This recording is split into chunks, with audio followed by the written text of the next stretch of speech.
This is the White Coat Investor Podcast, where we help those who wear the white coat get a fair shake on Wall Street.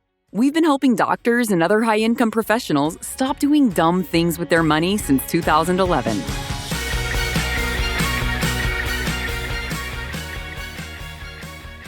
This is White Coat Investor Podcast number 367, Importance of Asset Allocation.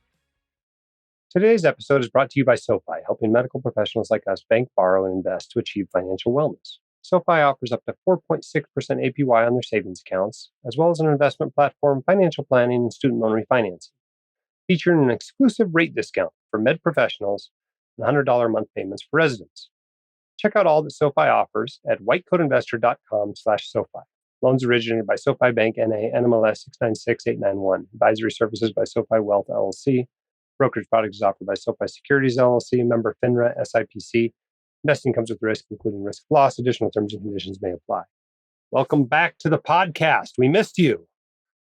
Been off having fun without you, unfortunately. Today is April 25th that we're recording this. It'll run on May 16th. I spent the last 5 days in the last mapped place in the lower 48, down on the Escalante River. So I went to float the Escalante River and do some canyoneering, and it was pretty cool for several days. Really didn't see anybody else other than the group we took in there. Spectacular scenery, fun adventure, and good thing nothing happened because help was a long way away. But it was a lot of fun, and I enjoyed it. And I hope you're able to get out every now and then and do what you think is fun. I returned to find an email box full of people panicking. So I thought I'd say a few things about this. And you may have read this on the blog post. On the blog, this may have run, a blog where I talked about this may have run by the time this podcast drops. But I know lots of you only listen to the podcast. You don't actually read the blog. So I'm going to talk about it here as well. I am continually surprised by the amount of panic I see in white coat investors who see news announcements that might affect their financial plans.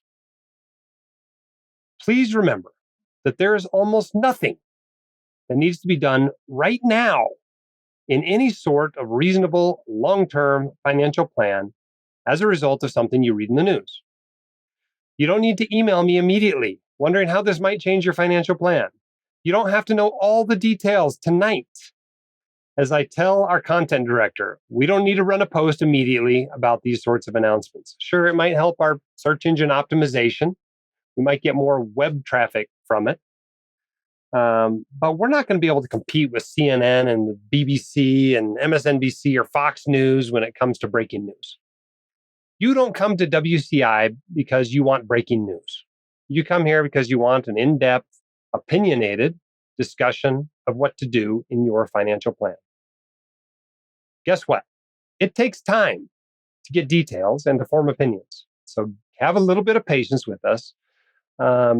If it is going to affect a lot of white coat investors, rest assured we are not going to ignore it. We're going to be talking about it on the podcast. We're going to be writing about it on the blog. It's going to be in the newsletters. Okay? So don't panic. Don't feel like you got to do something right away. You don't need to do anything stat about your public service loan forgiveness plan because WCI runs a post called PSLF canceled. You didn't realize was an April Fool's post for an hour or two. You don't need to do anything stat because the FTC voted to pass a rule banning most non-compete agreements. You don't need to do anything stat because Vanguard said it sold off its small business retirement plan division to a census. These sorts of breaking news things don't mean you need to do something. Just like you don't need to buy and sell mutual funds because the market went up or down. Settle down, take a deep breath. If something's going to affect a whole bunch of white coat investors, we'll be talking about it on the blog. It's going to be a few weeks. We record these things 2, 3, 4, sometimes 6 weeks in advance. But you know what? You don't have to do anything in the next 6 weeks. It's all right. You can wait.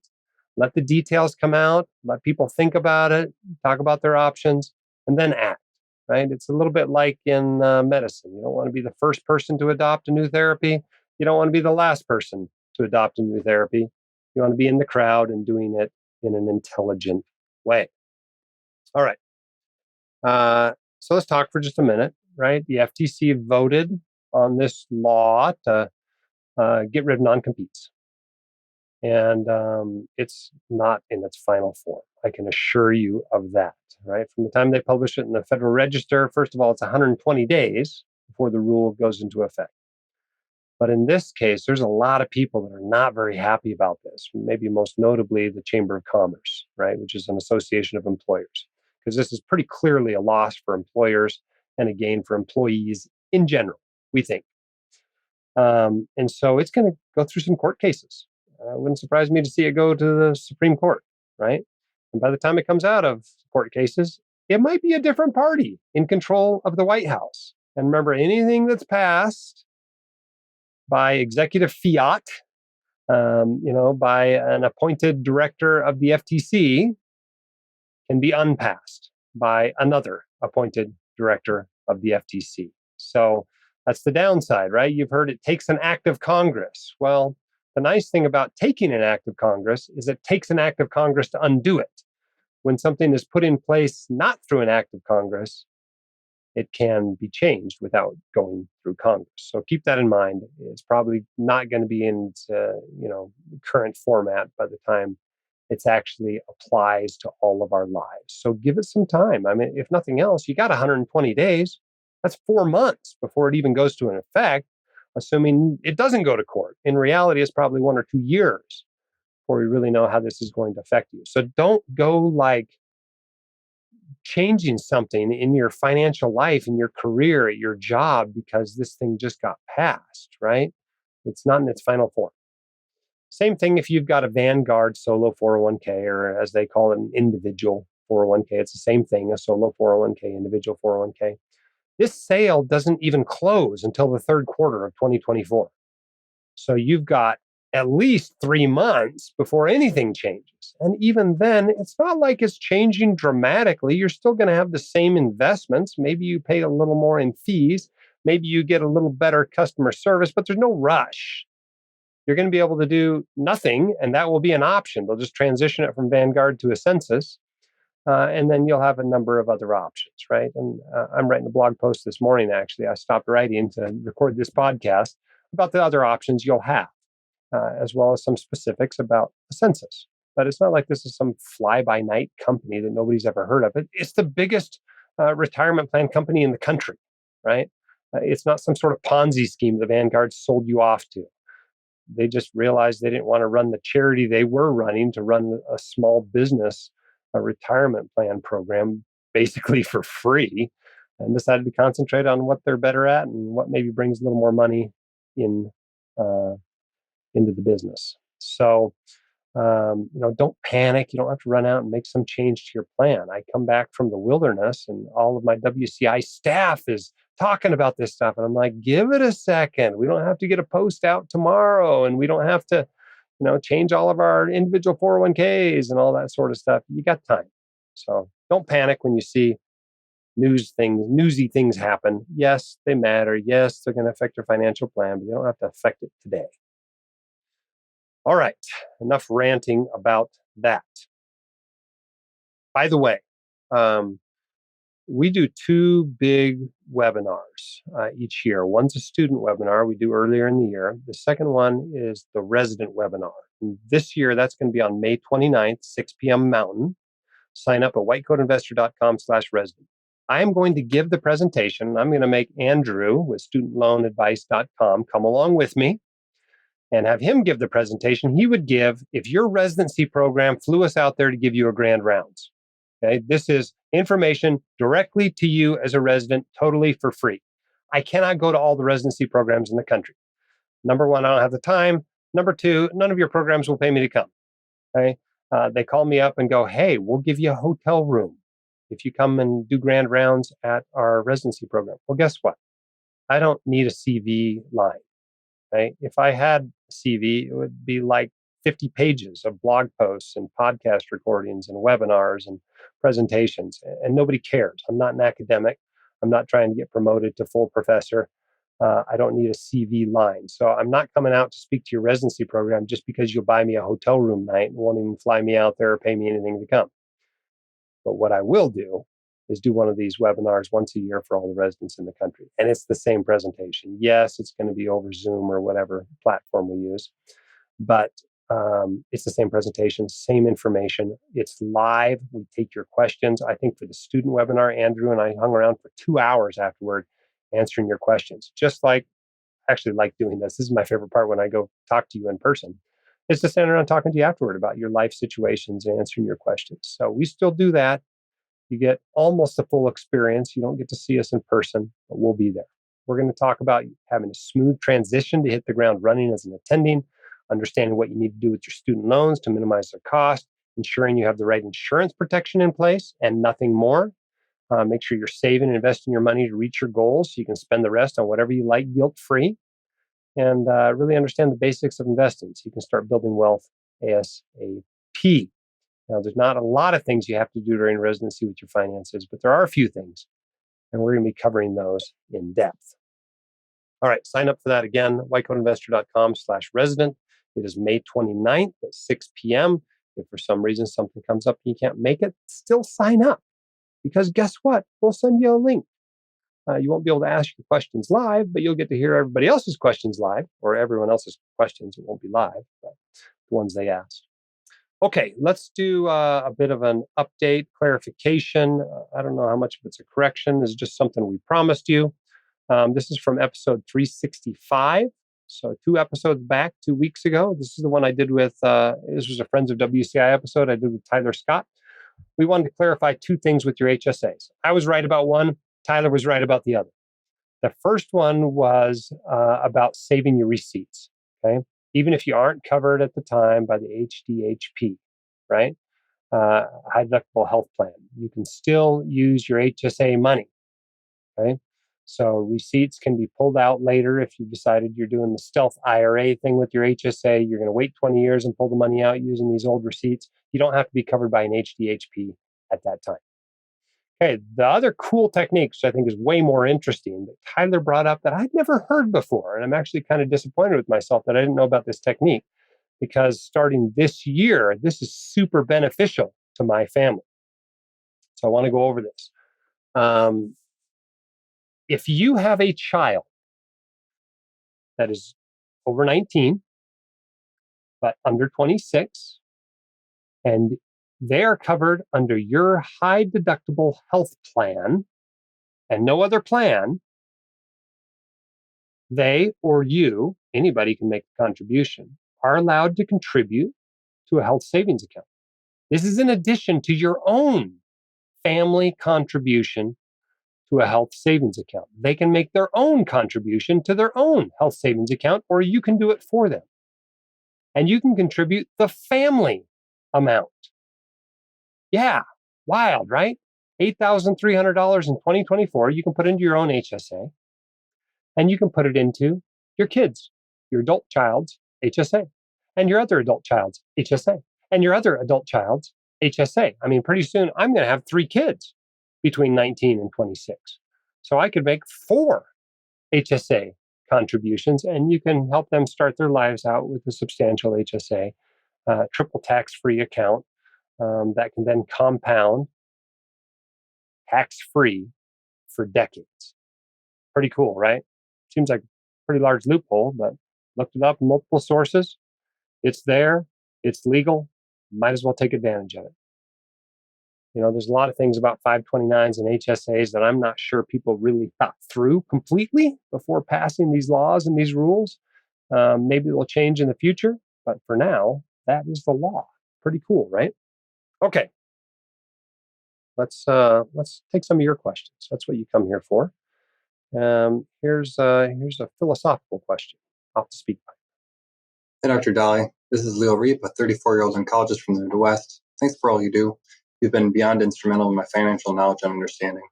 The question today is really more philosophical than practical. Do you believe in constitutive economic growth? The pitch for investment in index funds is somewhat predicated on the continued long-term growth of a given economy at a rate of return that outpaces inflation.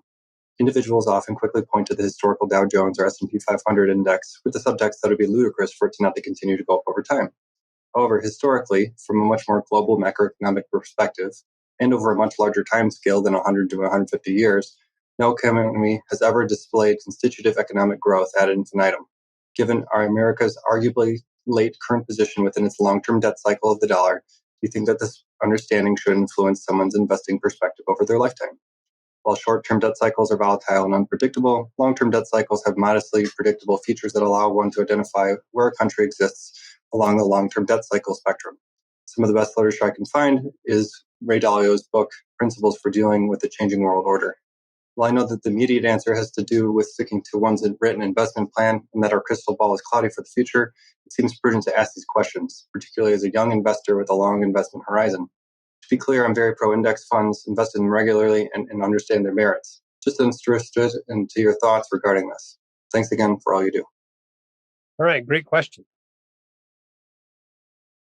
You know, it reminds me a little bit of some of William Bernstein's writings from his decades old blog posts called The Retirement Calculator from Hell. And he talked about how silly it was to try to get a safe withdrawal rate that had a predicted success rate of anything better than 80%. Because the likelihood of some worldwide disaster happening was far higher than 20% over the course of your investment horizon. I mean, if you look at estimates of nuclear war in the next 100 years resulting in a nuclear winter, they range from 10 to 74%. So, what should you invest in if we're going to go through a nuclear winter? Well, that's likely to last longer than people thought initially. People thought initially maybe it'd be just a year of nuclear winter. In reality, it's probably closer to 10. 10 years of freezing cold temperatures, crop failures, mass extinctions, societal upheaval and wars, and, like something out of The Walking Dead. 10 years, you got to survive that. So what should you be investing in? Well, bunkers and AK-47s, plenty of ammo, 10 years worth of canned goods, that sort of thing. Now, how much of your money do you want to put into that sort of a scenario, knowing that if that scenario happens, you're probably wiped out in the initial blast? Most of the northern hemisphere will be, and maybe it's not worth spending a huge chunk of your portfolio to insure against stuff like that. On the other hand, if you're worth $10 million, maybe it's worth spending $100,000 on a bunker and a whole bunch of canned goods and a few AK-47s. It's not the craziest thing in the world. But I wouldn't think that coming up with a different, investing in different stocks or buying a little bit of gold or Bitcoin or something is going to save you in that sort of extreme scenario. So I keep that sort of an issue in mind. As far as what's going to happen with the United States long term, I have no idea. Is this going to last 1,000 years like the Roman Empire? Or are we going to melt down in 10? It seems like we're at each other's throats more and more each year lately. And, they've even got a movie out lately called Civil War. Somehow, both red Texas and blue California ended up on the same team. I'm not sure how that happened in the movie, but it's an interesting look at what could happen in the future. However, I think there's a couple of points that ought to be made. One is that you are not just investing in a growing economy when you buy an index fund. You are buying profitable businesses. Okay? At its bottom line, that's what a stock is. These are the world's most profitable corporations. In the history of mankind, these companies make more profit than any other company that's ever existed. And you own a piece of them. When they make money, you make money. Okay? So if these companies don't make money and become worth less, yes, your investment's going to go down in value.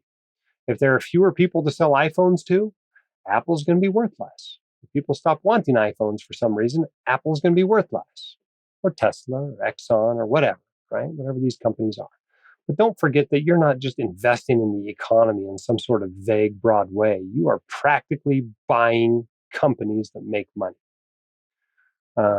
So that's point number one. Point number two is what's the alternative? Okay, right? People say, "Oh, index funds. Everyone's buying index funds. I want to be a contrarian." Well, what's the alternative? Buying individual stocks? No, that's pretty much been shown to be stupid. Okay. Buying actively managed mutual funds that are trying to beat the market? No, that's been pretty much shown to be stupid. Okay. Buying speculative investments?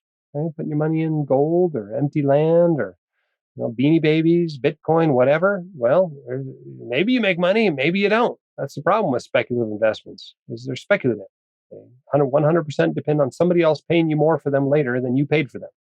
And a lot of times there's some ongoing costs to maintain, insure, store, etc. These sorts of things. So what else are you going to invest in is the question, right? If you don't want to invest in index funds, there's not like there's some magic thing out there that is going to work dramatically better.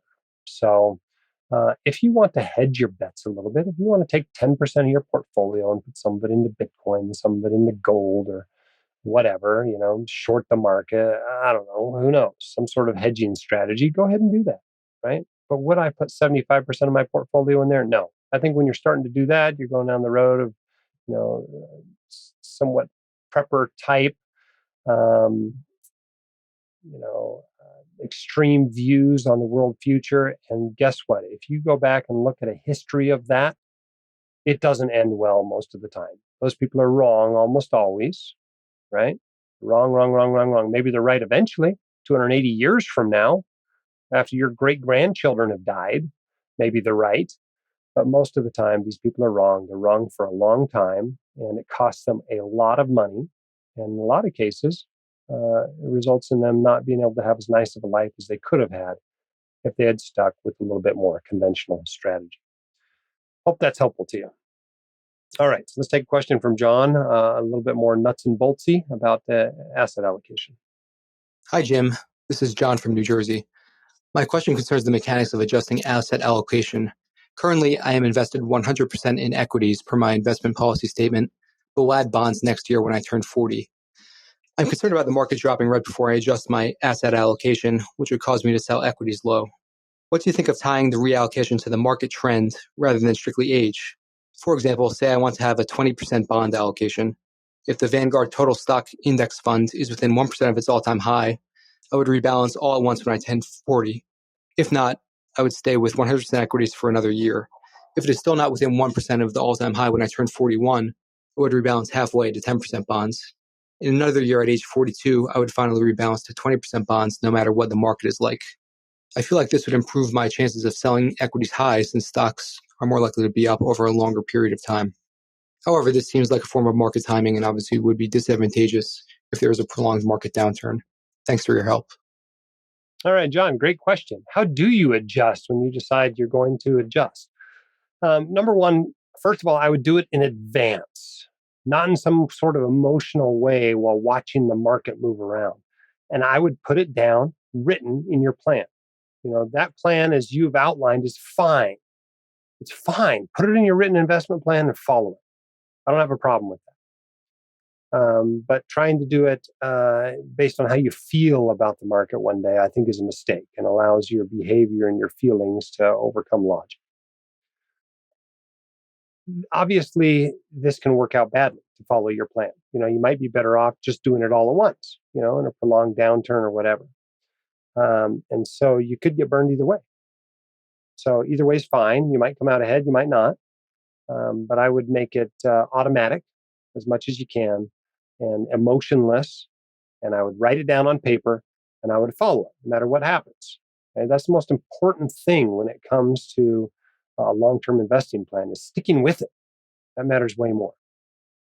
That said, your plan seems really complex.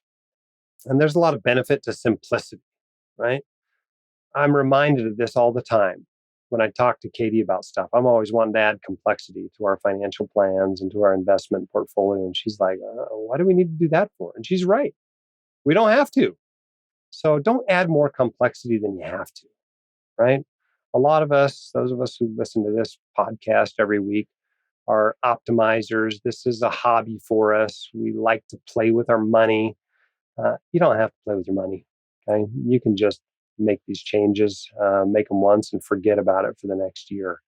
If it really bothers you, maybe your plan was too aggressive to go from 100% stocks to 80% stocks all in 1 year. Maybe you should go down 5% a year over the next 5 years.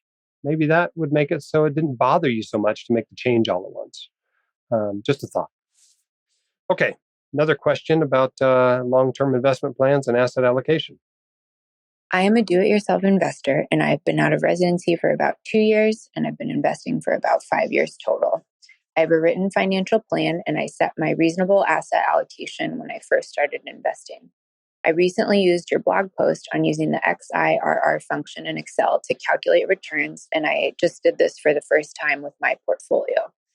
My question is, how do you recommend using this information in managing your money over the long term?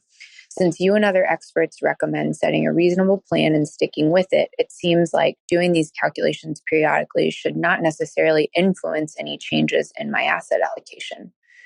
Should it influence me to change other variables in my financial life, like my savings rate or when I plan to retire? I'm just looking for some guidance on how to best use this information in a meaningful way over the long term. Thanks so much for your help. You're doing so good. I'm so proud of you. 2 years out of residency, you've already been investing for 5 years. You're asking questions like this. You win. You win. You're doing it. You're going to be so successful. Chances are none of this stuff's going to matter to you because you're going to have so much money. Your biggest issue is going to be who you leave it to and how much you give away each year and those sorts of issues. So congratulations to you. It's pretty awesome to be 2 years out of residency and asking questions like this. It is an incredibly smart question, right? Why bother calculating these things if it's not going to change what we do? Well, I think it's good to know how things are going. Number one, that's the main reason I would calculate this stuff, right? When you run your long-term projections, for instance, I tend to use a figure of 5% real, 5% after inflation for my portfolio. And so if there were a long period of time where I realized I'm not getting 5% real out of my portfolio, I might start using a different number to run projections. I might start saving more money. I might plan to work a little bit longer. So yes, I think it would affect my financial plan. Plus, I think it's interesting. And I'll bet, given your level of expertise and your interest and time that you put into this over the last 5 years, I bet you find it's interesting too. So it's probably worth your time just in that respect. You might change your asset allocation too, right? If you're like, oh, I thought I was going to be able to reach my goals with a 60-40 allocation. Maybe not. Maybe I need to be a little bit more aggressive. Maybe I'm going to go to an 85% stock allocation, for instance. So that's another way that knowing those results could help. Now, should you make some big change based on last year's returns? Obviously not. But longer term, if you're starting to see that these things are not working out the way you expected them to, not even within the range of what you expected, it might cause you to make some changes in how you live your financial life. Good question. All right, here's another question from Sid. Hi, Dr. Dolly. I'm a radiology resident from Canada. Thank you for all that you do. I started listening to your podcast several years ago as a med student, and now, thanks to your teachings, I've nearly paid off my loans and maxed out my retirement accounts using my resident and moonlighting income. I've been considering incorporating a portion of my portfolio toward equities with additional risk premiums, such as a small value tilt, as part of my overall financial plan for when I start out as an attending in the next couple of years, and trying to plan the best way to go about this.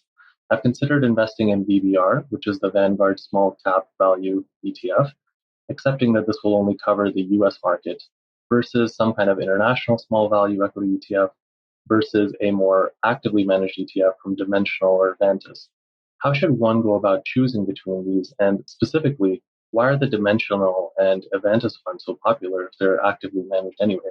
And how do they compare to, say, a Vanguard fund? Thank you. All right.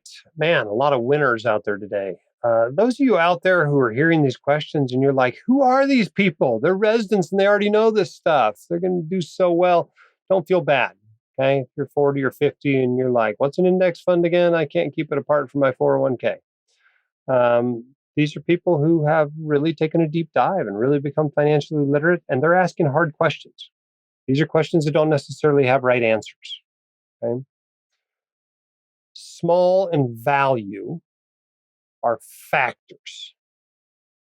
And there's some evidence in the academic literature that factor investing, tilting your portfolio towards certain types of stocks, are likely to give you a higher long-term return in the very long run, which is decades long. And so there are a number of us who tilt our portfolio toward those stocks. And these are smaller stocks, which are riskier than big stocks. And it makes sense theoretically that if these types of stocks carry more risk, they should, in the long run, provide more return. Same thing with value stocks. Okay? With value, there's really two explanations for this potentially higher return. One is that they're riskier companies. They're more likely to go out of business. They're more likely to have something happen to their earnings than the popular growth stocks, your Disneys and your Apples and your Teslas and those sorts of stocks. The other explanation is that they're not popular. It's a behavioral explanation. People want to own the cool stocks. And so they ignore the Kmarts and they buy the Walmarts. They ignore the crappy companies that are about to go out of business, even though those companies may actually provide a higher return. So two explanations. One is behavioral. One is a risk story. Nobody really knows how much of each is responsible for the premium. And in fact, nobody knows if the premium is actually going to be there going forward. It's there looking back at the historical record, but it's a pretty limited data set that we have in the historical record. That said, it seems to be robust, not just in the US, but across multiple countries, across multiple time periods. The academics think that a small cap value tilt is going to pay off eventually. That said, for my entire investing career, it has not paid off, right? For the last 20 years, it hasn't paid off. It did really, really well in the aftermath of the dot-com breakdown, but it really hasn't since then. And particularly the last 10 years or so, large and growth and US stocks have done dramatically better than small and value and international stocks. Various reasons for that. Will the pendulum swing back? I think it will. I'm maintaining my tilt towards small and value stocks that I've had in my portfolio for the last 20 years. I still think it's eventually going to pay off, but there's no guarantee of that. The easiest thing to do is to just use a total market approach, right? Buy all the stocks in capitalization weighted proportion as you would get in a typical index fund and forget about it. Concentrate on how much you earn and how much you save and what you want to do, on your time off and with your family, and do the best you can for your patients and those sorts of things, and not make your portfolio any more complex than you have to. But if you're a hobbyist, you want to try to eke out a little bit of extra return, you want to tilt your portfolio towards small and value stocks, then let's go on a journey.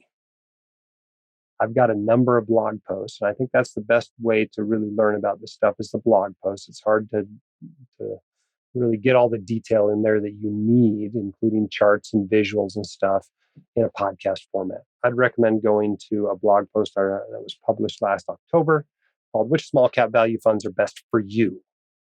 and go through those.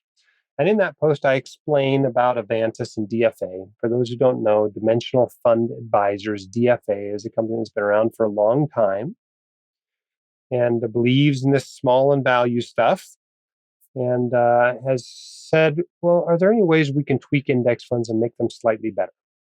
And I think for the most part, they did figure out a way to do that. A little bit of execution kind of stuff, etc. The problem for many years is you had to pay an advisor 1% a year in order to have access to these mutual funds. And so was that worth that much? Probably not. So people didn't. I mean, I had some DFA fund in my kid's 529, but that was really it.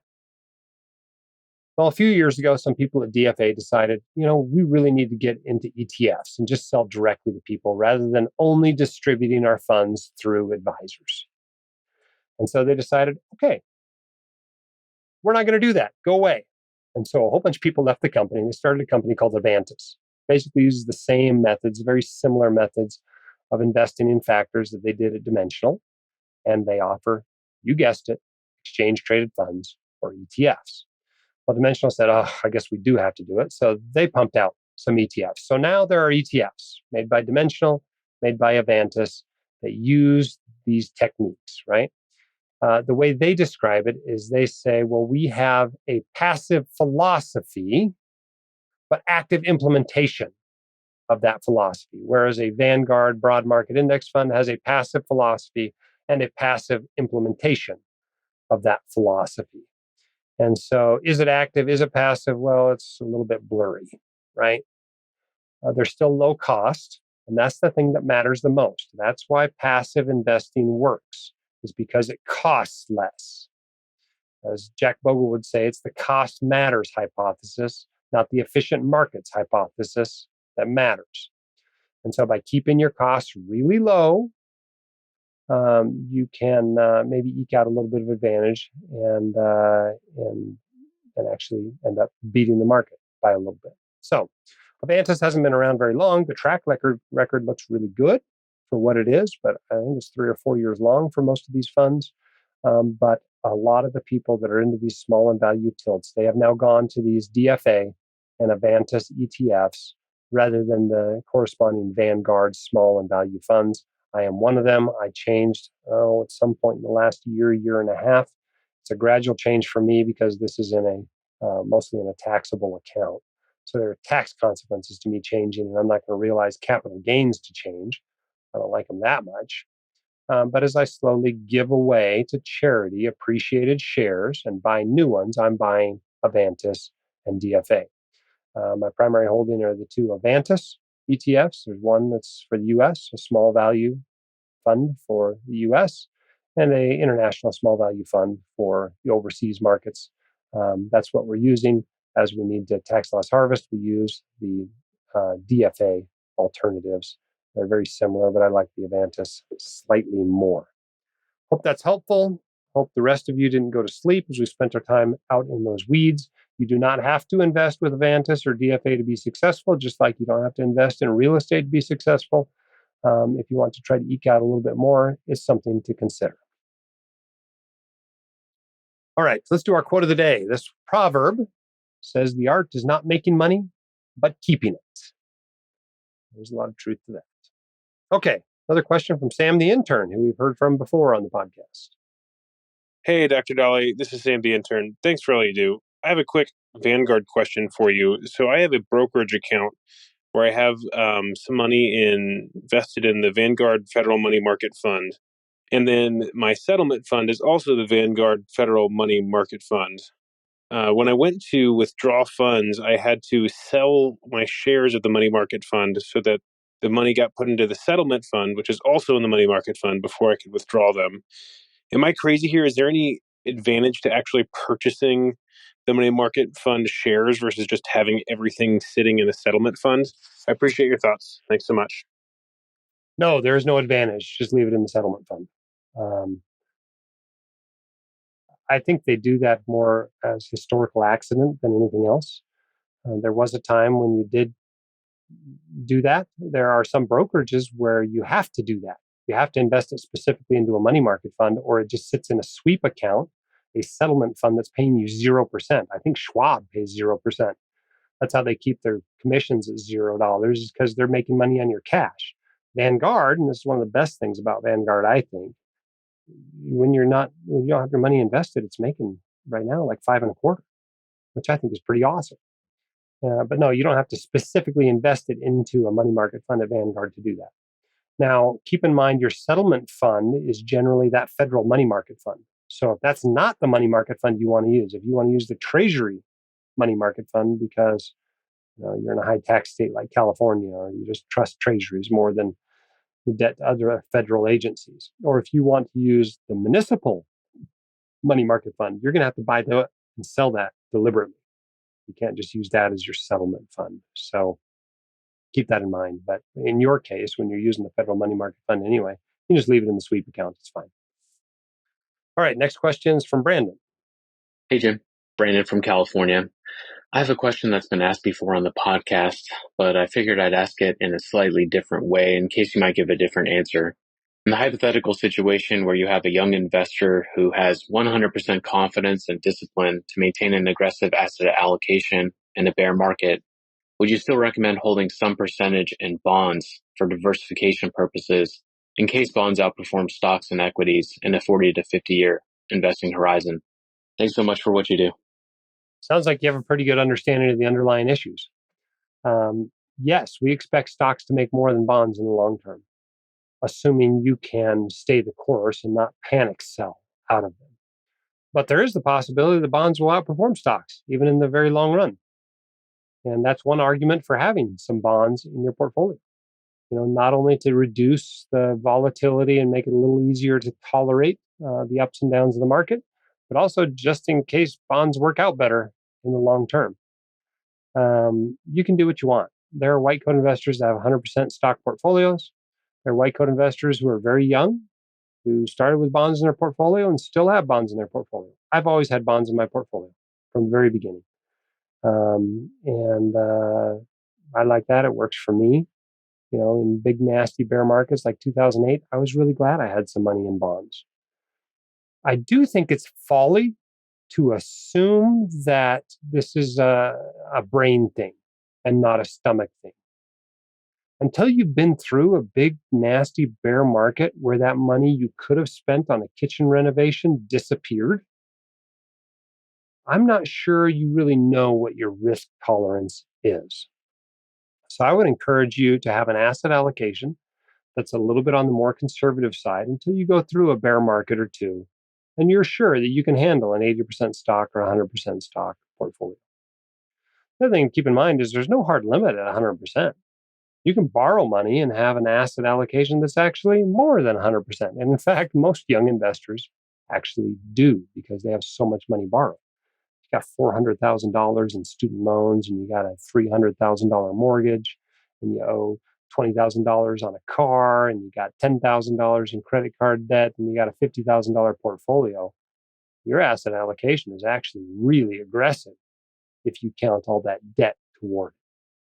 So something to keep in mind. I'm not going to tell you can't be 100% stocks. There are lots of people that are 100% stocks, and it works just fine for them. Obviously, in the past, that was the way to bet. No guarantees about the future. All right, as I mentioned at the top of the podcast, SoFi is helping medical professionals like us bank, borrow, and invest to achieve financial wellness. Whether you're a resident or close to retirement, SoFi offers medical professionals exclusive rates and services to help you get your money right.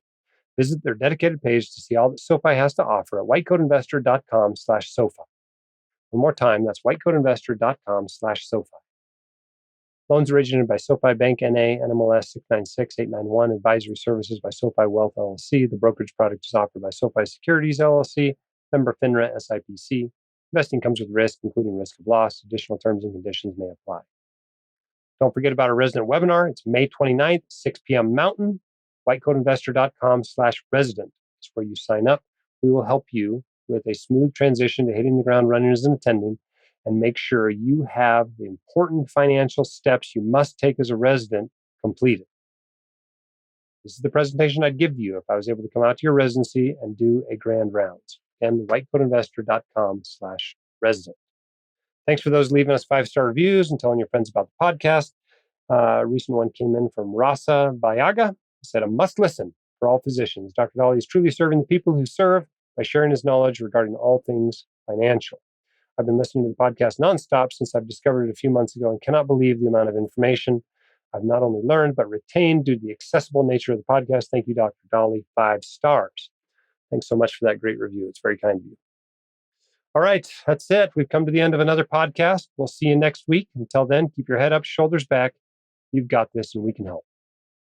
The hosts of The White Coat Investor are not licensed accountants, attorneys, or financial advisors.